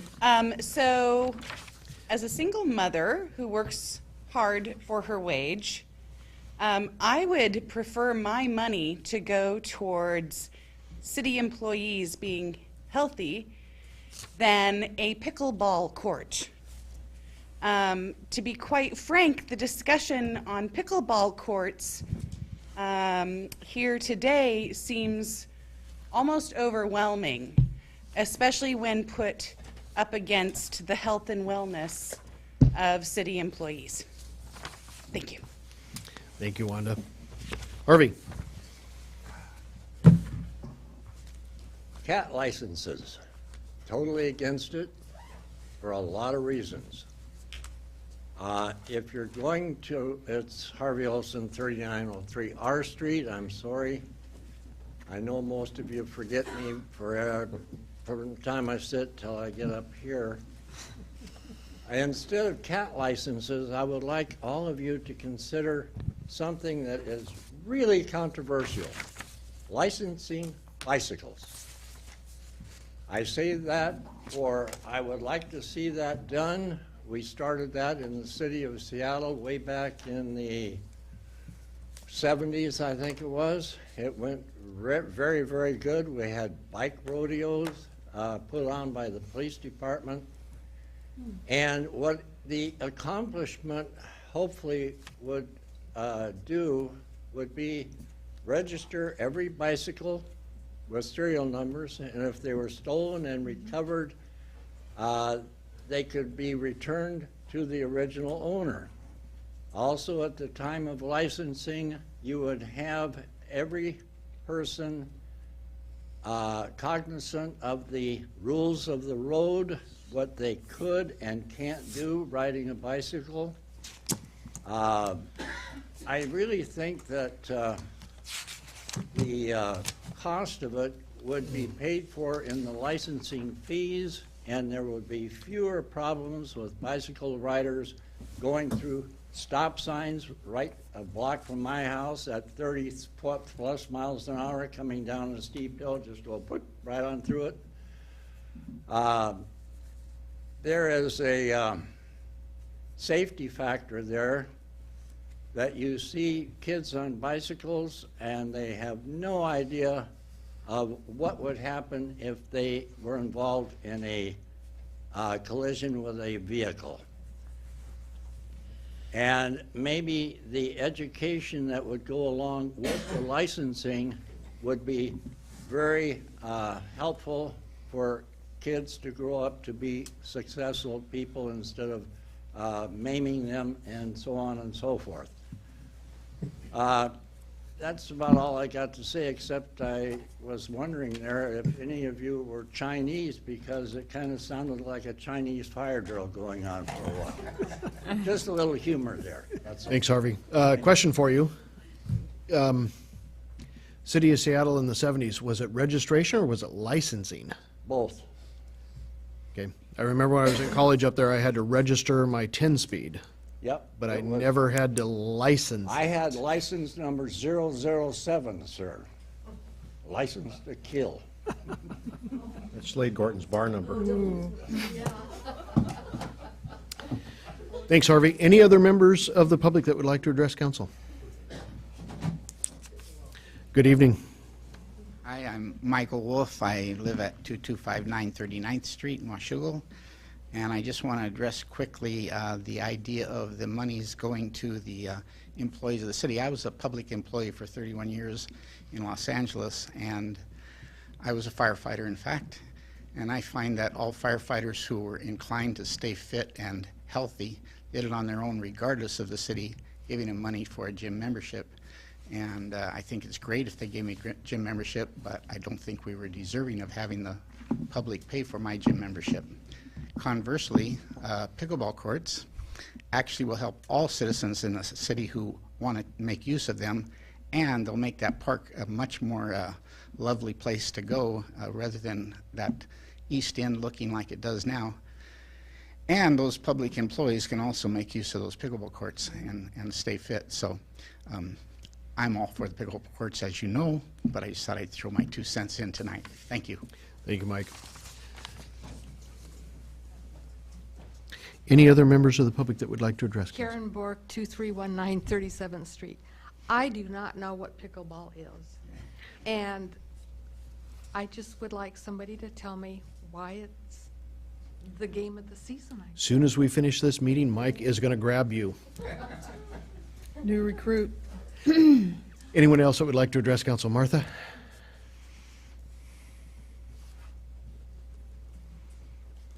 Martha Martin, City of Washougal, coming before you as a citizen this evening and a business owner of Washougal. I just wanted to update you on the city business licenses and the fees, and Jennifer may already know this, that they've gone up to $11 for the state of Washington from $9 to charge us for those $25 licenses. So we're almost paying 50% of our license fee to obtain the license fee. I got that in the mail and I was pretty surprised. And then I thought, listening to you all tonight, as best I could, following everything, that wouldn't it be wonderful if you could revert those business licenses back to the city of Washougal? I'd gladly give you my $11 rather than the state of Washington to help local businesses to thrive. I find it really odd that I'm paying $11 to the state of Washington for them to do a service at almost 50% the cost of the city business license. That's exorbitant in my estimation. So I just thought I'd update you and let you know that I'd love to give you my money. Maybe you want to do something about that. Thank you. Thank you, Martha. And that's the state convenience fee for doing it through there, right? Yes. Okay. Any other members of the public? Yes, ma'am. My name's Donna Sinclair, and I live at 4141 Key Way. And I came here tonight because of the article in the Columbian about the Children's Home Society. I was very disturbed by the idea that a public entity would make decisions that were based on private values rather than having a separation between church and state. And then I heard a lot of discussion here tonight about what constitutes public and what constitutes private, and it seems to me that it's not very clear in the minds of the community what is public and what is private. And based on the conversation here, I think that it would be worthwhile for people in this community to decide what it means to have a well city. So is a well city government employees who are healthy? Is it a humane society? Or is it pickleball? Now, maybe it's all of those things. What I heard was that there was money allocated to pickleball, and a foundation for obtaining other money. So to take $3,300 away from creating well employees doesn't make sense to me. And again, I just think that the idea of what is public and private is very conflated here, and that's partly because the way that government operates at the state, city, and national level is through public-private partnerships. And I think that if we could keep that in mind and say what's most effective, what creates a well community, and what does that mean to all of us is would be really helpful rather than sort of these sort of nitpicky nickel and dime things. Personally, I think keep having a healthy community as so far as feral cats is concerned is important. If you can, with $2,000 or $560 to help people who need their utility bills paid. So I find it disturbing that we can allocate money for something like pickleball but not utilities, or that there's such dissension over it. Thank you, Donna. You bring up good points. Anyone else from the public that would like to address council? Okay. Under Mayor's report, I've got three items for you. Just a reminder, tomorrow we've got the Appointments Committee meeting, Councilmember Greenlee, Councilmember Shoemaker at 11:30. If you have not emailed Rose yet with your preferred assignments and or wish list, certainly do that as early in the morning as you can. Second thing, this Wednesday, at the Camas Community Center from 5:30 to 8 p.m. there is an unveiling and a book signing for the legendary locals of Camas and Washougal. A new local book that was written by Renee Carroll here in the community, Washougal resident, and she'll be doing those book signings and officially making that available to the public on Wednesday evening. There's some cool pictures in there. And basically, it's 50% pictures, so for those of you that like pictures, it's not, well, it's small type, so there's a lot of words. Last item is the Christmas parade and tree lighting. Again, is this Friday, starting at 6 p.m. the parade will start. Tree lighting right after that around the 6:30 area right here in Reflection Plaza. Items from council. Brent? Nope. Karen?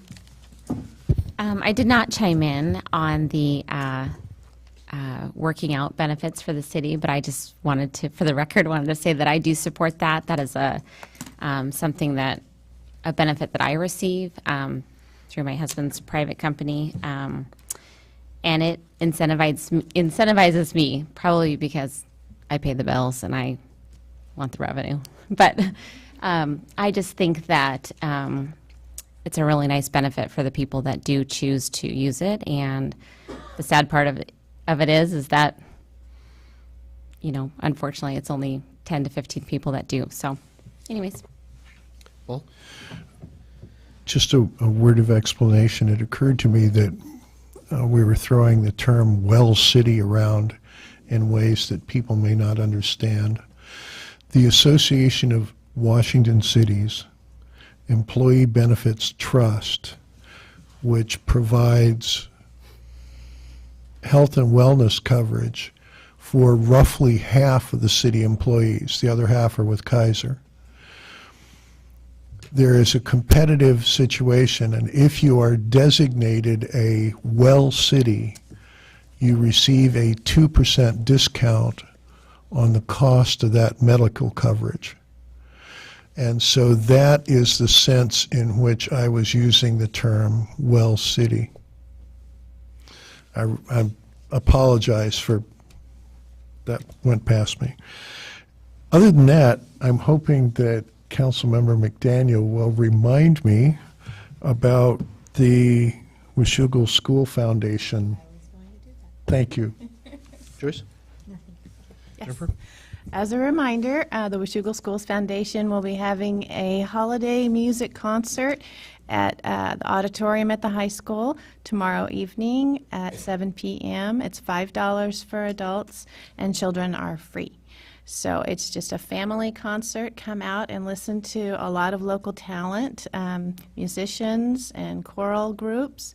And it should be 2 hours of just wonderful holiday music. So please come and support the foundation.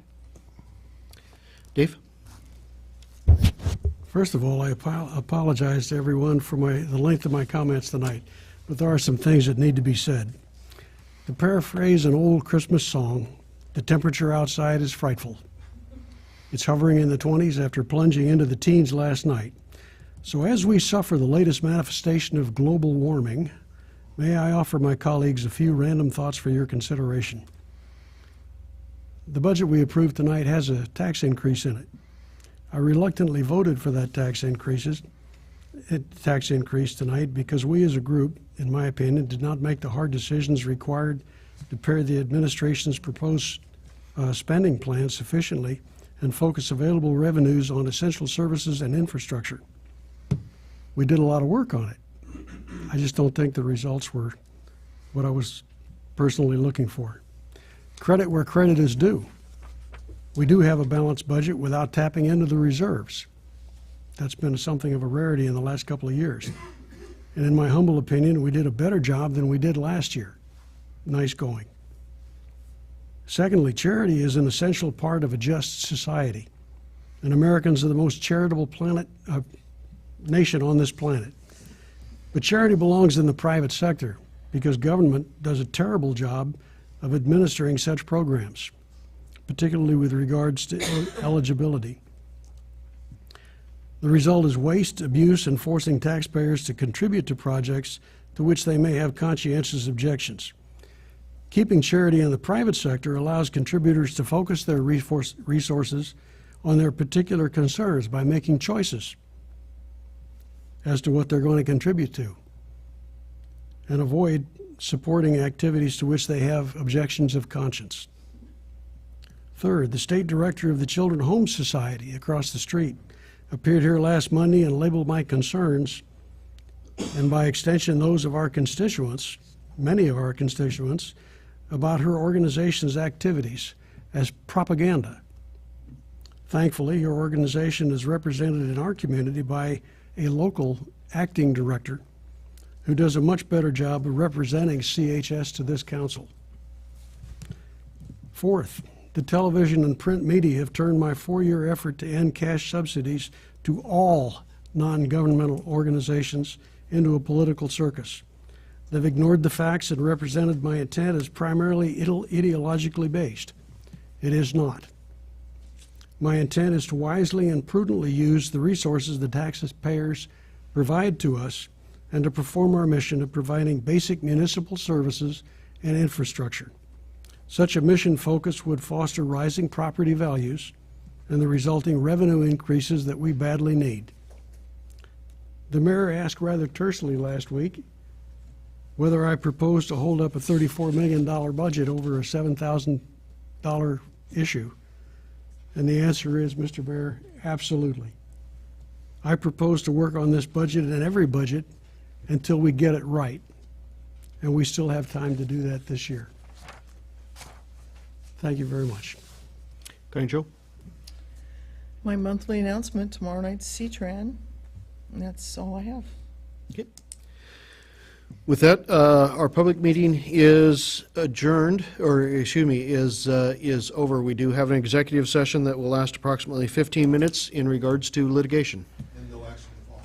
No action to follow.